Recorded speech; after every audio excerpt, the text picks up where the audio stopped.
మీ వ్యాపార ప్రకటనల కోసం ఈ నంబర్ను సంప్రదించండి. ప్రస్తుతం మనతో పాటు సీనియర్ జర్నలిస్ట్ దామో బాలస్ అన్నారు, వారితో మాట్లాడదాం.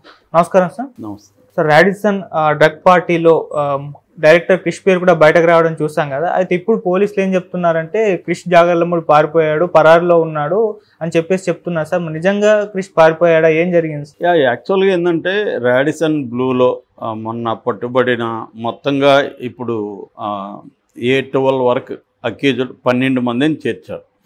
ఈ 12 మందిలో దీని కింగ్ పిన్ అంటే దీన్ని నడిపిన వ్యక్తి ఎవరంటే గజ్జల వివేకానంద. వీళ్ళ నాన్న గజ్జల యోగానంద షేర్లింగంపల్లి నుంచి ఎమ్మెల్యేగా కంటెస్ట్ చేశాడు బీజేపీ పార్టీ తరఫున. అతను 2 రూములు తీసుకున్నాడు, రూమ్ నెంబర్ 1200 అండ్ 1204, 1200, 1204 ఈ 2 రూములు తీసుకొని నడుపుతున్నాడు. మొన్న పార్టీలో 75 మంది పార్టిసిపేట్ చేసినట్టుగా పోలీసులకి అనుమానం వచ్చింది. అయితే వీళ్ళు వెళ్ళేసరికి చాలామంది పారిపోయారు. ఈ గజ్జల వివేకానంద ఇంటికి ఆ నైట్ వెళ్తే వాళ్ళ ఇంట్లోకి కూడా రానివ్వలేదు, ఎందుకంటే వాళ్ళకి రాజకీయ పలుకుబడి ఉంది. ఇతను కూడా మంజీరా గ్రూప్ కంపెనీస్కి వన్ ఆఫ్ ద డైరెక్టర్స్ అనమాట ఈ వివేక్ అని పిలుస్తారు అతన్ని. సో మళ్ళీ మార్నింగ్ పోలీసులు వెళ్ళి వారెంట్ తీసుకొని వెళ్ళి అతను పట్టుకొచ్చారు. అతనికి వీళ్ళ దగ్గర ఉన్న డ్రగ్ కిట్ అని కొత్తగా వచ్చింది, మన లాస్ట్ December 31 తెప్పించారనమాట. సో దాని ద్వారా టెస్ట్ చేశారు, టెస్ట్లో పాజిటివ్ వచ్చింది. మళ్ళీ హాస్పిటల్కి పంపించారు, హాస్పిటల్లో బ్లడ్ టెస్ట్ అవన్నీ చేశారు, దాంట్లో కూడా పాజిటివ్ వచ్చింది. అలాగా ఇప్పుడు కొంతమందిని వీళ్ళు గజ్జల వివేకానంద కేదార్ అని ఆయన జూబ్లీ హిల్స్ పబ్ నెంబర్ 88 ఏదో ఉంది, దానికి ఓనరు ప్లస్ ప్రొడ్యూసరు, మన అల్లు అర్జున్కి బిజినెస్ పార్ట్నరు, ఆయన అనేక కంపెనీలకు కూడా ఆయన ఎండి అనమాట కేదార్నాథ్. ఈ సెలహం శెట్టి కేదార్నాథ్ ఆయన పేరు. ఈయన కూడా అరెస్ట్ చేశారు, ఆయనకి డ్రగ్ టెస్ట్ చేశారు. అట్లాగే నిర్భయ్, ఈ ముగ్గురికి టెస్టులు చేసి వాళ్ళని కోర్టుకు పెట్టారు, జైల్లో పెట్టారు. అవి కాకుండా లిషి, శ్వేత, సందీప్ ఈ ముగ్గురు పరారులో ఉన్నారు. అది కాకుండా చరణ్ అని బెంగళూరులో అతన్ని పట్టుకున్నారు. తర్వాత వీళ్ళకి సప్లై చేసింది సయ్యద్ అబ్బాస్ అలీ, అతన్ని పట్టుకున్నారు. అతనికి దాదాపు వివేకానందకి దాదాపు 10 సార్లు ఇతను డ్రగ్స్ సప్లై చేసినట్టుగా కూడా పోలీసులు చెప్తున్నారు. ఇంకొకటి ఏమంటే రాడిసన్ బ్లూ హోటల్లో, అది 3 స్టార్ హోటల్ గచ్చిబౌలి. ఆ 3 స్టార్ హోటల్ మామూలుగా చిన్న రోడ్ సైడ్ లాడ్జిల్లోనే కెమెరాలు ఉంటున్నాయి. ఇవాళ 3 స్టార్ హోటల్లో కెమెరాలు పనిచేయట్లే, సీసీటీవీలు పనిచేయట్లే. అందువల్ల ఇప్పుడు దాని మీద కూడా వాళ్ళు కేసు పెట్టే అవకాశం ఉంది. కావాలనే వీళ్ళు ఫుటేజ్ అంతా మాయం చేసి పనిచేయట్లేదు అని చెప్తున్నారా, పనిచేయకపోతే ఏం చేస్తున్నారు అనేది కూడా ఇప్పుడు పోలీసులు ఆరాధిస్తున్నారు. సో ఇందులో ఫస్ట్లో A8గా క్రిస్ని పెట్టారని చెప్పారు, కానీ ఇప్పుడు రిమాండ్ రిపోర్ట్ మనకు అందింది. రిమాండ్ రిపోర్ట్లో A10గా క్రిస్ని పెట్టారు. మామూలుగా క్రిస్ని కాంటాక్ట్ చేసినప్పుడు అతను ఏం చెప్పాడంటే, నేను ముంబైలో ఉన్నాను, నేను ఇప్పుడే రాలేను, నాకు కొద్దిగా టైం ఏంటి అని చెప్పినాడని ఒక వార్త వచ్చింది, ఫ్రైడే వస్తానని. కానీ ఈ రిమాండ్ రిపోర్ట్లో మాత్రం క్రిస్ పరారులో ఉన్నాడనే వాళ్ళు రాశారు. సో మరి నిజంగా క్రిస్ పరారులో ఉన్నాడా లేకపోతే రేపు వస్తానన్నాడా, రేపు మనకు తెలిసిపోతుంది. రిమాండ్ రిపోర్ట్లో అయితే క్రిస్ పరారు అనేది క్లియర్గా పోలీసులు రాశారు.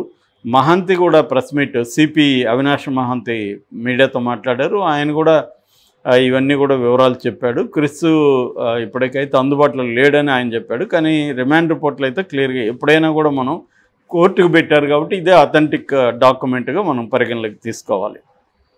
సో ఇది బేసిక్గా జరిగింది. ఇప్పుడు కొత్తగా ఇంకొక ఇద్దరిని కూడా యాడ్ చేశారు, అది వివేక్ వాళ్ళ డ్రైవర్ A11గా చేశారు. తర్వాత మీర్జా వహీద్ బేగ్ అని అతను ఇంకొక సప్లయర్, డ్రగ్ సప్లయర్, అతన్ని A12గా చేశారు. ఇప్పటి వరకు మొత్తం 12 మంది దీంట్లో ఉన్నారు. ఇదే టైంలో ఢిల్లీలో నిన్న ఒక పెద్ద రైడ్ జరిగింది. అక్కడ దాదాపు 2000 కోట్ల విలువ చేసే డ్రగ్స్ని పట్టుకున్నారు, ఆ పెద్ద ఆపరేషన్. అట్లాగే పూణేలో 1300 కోట్ల డ్రగ్స్ని పూణేలో పట్టుకున్నారు. అంటే ఇది ఇంటర్నేషనల్ ఇది అంటున్నారు. ఇండియాలో కూడా ఏంటంటే ఫారెస్ట్ బార్డర్స్ ఏవేవి ఉంటాయో, అంటే ఇప్పుడు ఆంధ్ర ఒరిస్సా బార్డరు, తర్వాత నార్త్ ఈస్ట్ మనకు సిక్కిము, మణిపూరు ఈ ఏరియాల్లో కూడా విపరీతంగా డ్రగ్స్ని ఈ పంటలను పండించడం, కొకైన్ కావచ్చు, గాంజా కావచ్చు, రకరకాలు దాంట్లో నుంచి వెహికల్స్లో తీసుకురావడం ఇవన్నీ జరుగుతుంది. సో బార్డర్ సెక్యూరిటీని కూడా పెంచాల్సిన అవసరం ఉంది. సో వీళ్ళు ఏంటంటే రకరకాల పద్ధతులు తీసుకొస్తున్నారు. సీ ఉన్న చోట సీలో నుంచి వచ్చేస్తున్నాయి, సముద్రం నుంచి తీసుకొస్తున్నారు. సో అందుకనే గోవా ప్రధాన సెంటర్గా ఉంది మనకి సౌత్ ఇండియాకి. దీంట్లో ఫారినర్స్ కూడా ఇన్వాల్వ్ అయ్యారు.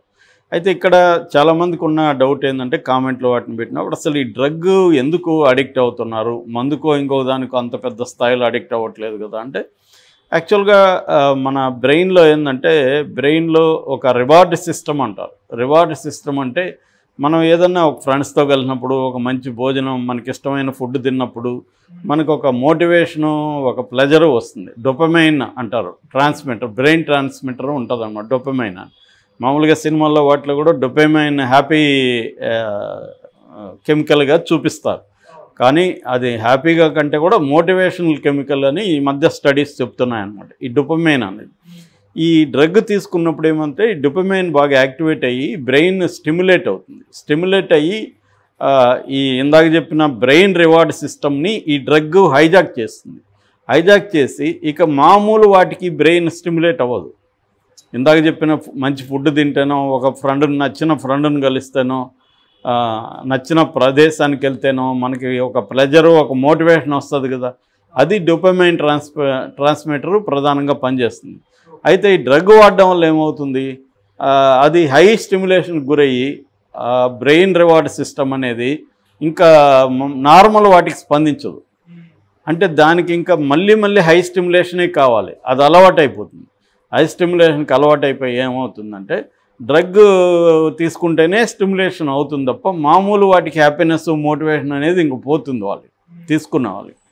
సో మెల్లగా ఏమవుతుందంటే టాలరెన్స్ అండ్ డిపెండెన్స్ అంటారు. అంటే టాలరెన్స్ లెవెల్ సరిపోదు, ఇంకా వాడి 1 గ్రాము తీసుకున్నాడు ఇంక ఫర్ ఎగ్జాంపుల్, ఆ గ్రాముతో ఇంతకుముందు వచ్చిన ప్లెజర్ కానీ, మోటివేషన్ కానీ, స్టిమ్యులేషన్ కానీ రాదు. 2 గ్రాములు తీసుకోవాల్సి వస్తుంది, కొద్ది కాలం తర్వాత 3 గ్రాములు తీసుకోవాల్సి, అలా డోస్ పెంచాల్సి వస్తుంది. ఇలాగ డ్రగ్ అనేది మెల్లమెల్లగా అలవాటైపోతుంది. అలవాటైపోయి సడన్గా మానితే కూడా దాన్ని విత్డ్రాల్ సిమ్టమ్స్ అంటారు. విత్డ్రా సడన్గా అయితే కూడా దాని మీద బ్రెయిన్ మీద విపరీతమైన ఎఫెక్ట్ పడిపోతుంది. ఎందుకంటే అది అలవాటైపోయింది మన బ్రెయిన్ సిస్టమ్ అనమాట. అట్లాగే ఎందుకు తీసుకుంటారు అనే దానికి కారణాలు ఏంటంటే చాలామంది స్ట్రెస్, నెగిటివ్ ఎమోషన్స్, యాంగ్జైటీ, కెరియర్లో అడ్వాన్స్మెంట్ లేకపోవడం, బిజినెస్లో ప్రాబ్లమ్స్, వీటి నుంచి టెంపరీ ఎస్కేప్ అవడం కోసం మందు తాగడం కావచ్చు, డ్రగ్స్. మందుది కూడా సరిపోదు, మందు డోస్ సరిపోక డ్రగ్స్లోకి వెళ్తారు. కొంతమంది ఏంటంటే జెనెటికల్గా కూడా వాళ్ళకి ఈ ఎఫెక్ట్స్ ఉంటాయి, సరిపోదు అనమాట. మామూలు దీంట్లో నుంచి వాడికి ప్లెజర్ రాదు. సో అందువల్ల ఇంకొంతమంది అర్లీగా ఎక్స్పోజ్ అయిపోయిండే వాళ్ళు కూడా మానలేరు అంత ఈజీగా. ఇంకొంతమంది ఏంటంటే సోషల్ ఎన్విరాన్మెంట్, అంటే మన చుట్టూ అలాంటి వాళ్ళు ఉండడం. ఇప్పుడు ఇలాంటివి ఇప్పుడు క్రిస్ లేకపోతే ఇంకొక సినిమా వాళ్ళు వీళ్ళు ఎందుకు ఎక్కువ చేస్తుంటారంటే వీళ్ళ సర్కిల్లో అది ఎక్కువ మంది చేస్తుంటారు, వాళ్ళు హ్యాపీగా ఉంటారు, అదొక థ్రిల్ ఇస్తుంది. కొంతమంది క్యూరియాసిటీతో కూడా స్టార్ట్ చేస్తారు, ఆ సర్కిల్లో ఉంటారు, కొద్దిగా వేసుకోరా మామ అంటాడు, వాడు కొంచెం తీసుకుంటాడు, ఇది ఇంకా అలా అలవాటు అవుతుంది. సో ఆ సర్కిల్, ఎన్విరాన్మెంట్ ఇవన్నీ పనిచేస్తుంటాయి. సో దీనివల్ల మెల్లగా ఏమవుతుందంటే ఇంకా డిప్రెషన్ పెరుగుతుంది, యాంగ్జైటీ ఇష్యూస్ ఇంకా పెరుగుతాయి. తర్వాత అలవాటు అయిపోవడం వల్ల ఇంక దేని మీద మోటివేషన్ కానీ ఇంకేది ఉండదు. డెసిషన్ మేకింగ్ కూడా బ్లంట్ అయిపోతుంది, డెసిషన్ మేకింగ్ ఏమి ఉండదు మనిషికి. సో దేని మీద ఇంట్రెస్ట్ ఉండదు, చదివే కుర్రాడికి చదువు మీద ఉండదు, జాబ్ చేసేవాడికి జాబ్ మీద ఉండదు. ఇలాగా వాళ్ళు ఏమవుతారంటే మొత్తంగా ఐసోలేట్ అయిపోయి డ్రగ్స్కి బానిసలాగా మారిపోతారు అన్నమాట. ఇది వెరీ డేంజరు. అందుకని దీనికి ఏంటంటే బిహేవియరల్ థెరపీస్ ఉన్నాయి. ఒకవేళ ఇంకా అడ్వాన్స్డ్ స్టేజ్ ఉంటే దీనికి మెడిసిన్ కూడా తీసుకోవచ్చు, యాంటీ డిప్రెసెంట్స్ కానీ మెడిసిన్ కూడా తీసుకోవచ్చు. అట్లాగే సపోర్ట్ గ్రూప్స్ కూడా ఈ మధ్య ఇండియాలో కూడా ఫామ్ అయినాయి. అంటే ఇలాంటి అలవాటైన వాళ్ళు అనానిమస్ అంటారు గ్రూప్స్, ఆ గ్రూప్స్లో జాయిన్ అయితే కూడా వాళ్ళ అనుభవాలు, వాళ్ళు ఎలా మానగలిగారు, ఇవన్నీ హెల్ప్ చేస్తారన్నమాట. సో ఇదేంటంటే ప్రాపర్గా సైకలాజికల్ దీన్ని తీసుకురావాలి వాళ్ళ మాంచడానికి. అట్లాగే డ్రగ్స్ తీసుకునే వాళ్ళకంటే కూడా సరఫరా చేసే వాళ్ళ మీద స్ట్రిక్ట్గా వీళ్ళు పెట్టగలిగితే అసలు డ్రగ్సే దొరకపోతే వేసుకోలేరు కదా ఎవరు. సో అందుకని పోలీసులు కానీ సిస్టమ్ కానీ మరింత దీని మీద కాన్సన్ట్రేట్ చేయాల్సిన అవసరం అయితే ఉంది.